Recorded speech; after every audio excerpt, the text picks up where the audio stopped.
আজকের এই ক্লাসে একটি টপিকের উপরে আমরা বিভিন্নভাবে আমরা ব্যবহার করব। দেখো এখানে কি তোমার কি আছে, তোমার কি রয়েছে, তোমার কি বই আছে, তার কি আছে, তার কি ছিল, তাদের কি থাকবে, তোমার কি থাকা উচিত, তোমার কি থাকা উচিত ছিল, তোমার কি থাকা প্রয়োজন। দেখো এই বিষয়টা আমরা সুন্দরভাবে প্রত্যেকটা এক্সপ্রেশন একটু আলাদা আলাদাভাবে দেখবো, যেটা প্রত্যেকটা এক্সপ্রেশন থেকে কিন্তু আমরা প্রচুর বাক্য তৈরি করতে পারবো। দেখো এখানে কি একটু গঠন লিখে দিই। আমরা সাধারণত একটা প্রশ্নমূলক বাক্য গঠন করি কিভাবে?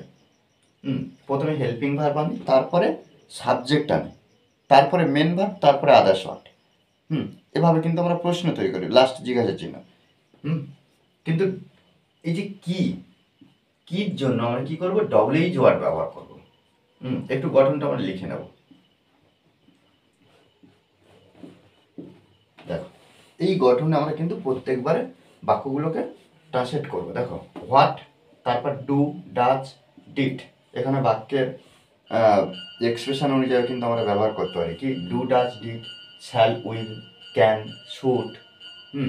আচ্ছা এখানে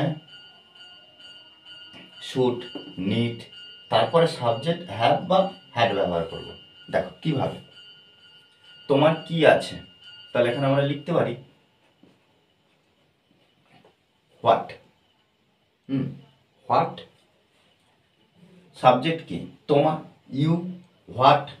এই যে ইউটা ব্যবহার করব, কিন্তু হোয়াট এই যে ডুটা প্রেজেন্ট ফর্মে, what do, what do you have. দেখো হোয়াট ডু ইউ হ্যাভ, তোমার কি আছে, আছে অর্থ।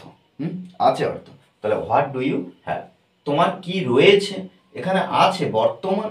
দেখো এখন কি আছে, কিন্তু তোমার কি রয়েছে মানে আগে থেকে রয়েছে, মানে কি তোমার আগে থেকে আছে। সেক্ষেত্রে আমরা কি করতে পারি, হোয়াট এখানে রয়েছে অর্থে, তাহলে আগে থেকে রয়েছে বোঝাচ্ছে, তাহলে এখানে আমরা লিখতে পারি হোয়াট হ্যাভ ইউ হ্যাড।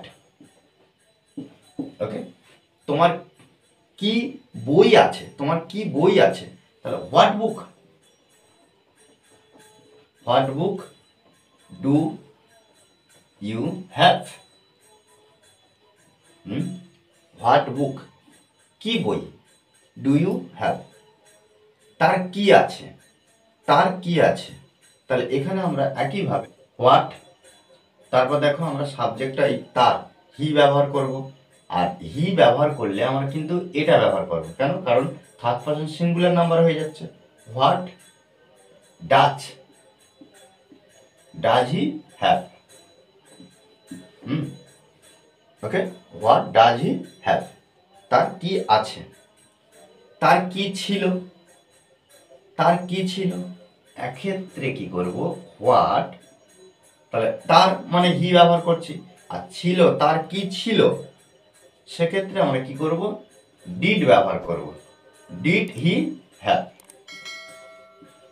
ওকে, তাদের কি থাকবে, এই যে থাকবে, দেখো হোয়াট, যেহেতু থাকবে ফিউচার অ্যাকশন, তাহলে এখানে আমরা এই যে দে সাবজেক্টটা বসিয়েছি, তার আগে আমরা কি করবো থাকবে ব অর্থে হোয়াট উইল ব্যবহার করব। What will they have. তারপর কি তোমার কি থাকা উচিত, এই যে থাকা উচিত, উচিত অর্থ, তখন আমরা এখানে কি করব দেখো এই যে শুড ব্যবহার করব, এই যে শুড ব্যবহার করব। সেক্ষেত্রে কি করব হোয়াট, হোয়াট শুড, শুড।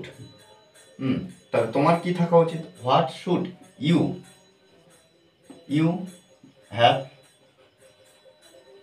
দেখো হোয়াট শুড ইউ হ্যাভ, তোমার কি থাকা উচিত, তোমার কি থাকা উচিত ছিল।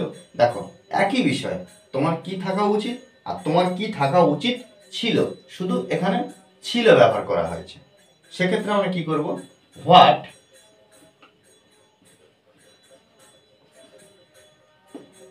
শুড, হোয়াট শুড ইউ আর থাকা উচিত, শুড হ্যাভ হ্যাড। দেখো what should you have had, এটাই। What should you have had, তোমার কি থাকা প্রয়োজন। আচ্ছা, এখানে যে প্রয়োজন অর্থ আমরা কি ব্যবহার করব, নিড ব্যবহার করব। তাহলে হোয়াট নিড, দেখো হোয়াট নিড ইউ হ্যাড।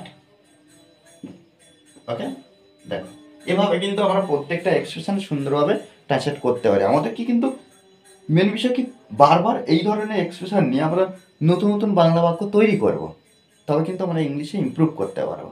ওকে, আর এই ক্লাসটি যদি ভালো লাগে অবশ্যই লাইক কমেন্ট শেয়ার। আর যারা এখনো পর্যন্ত এই চ্যানেলটি সাবস্ক্রাইব করেননি তারা অবশ্যই চ্যানেলটি সাবস্ক্রাইব করে পাশে থাকবেন। Okay, thanks for watching this video.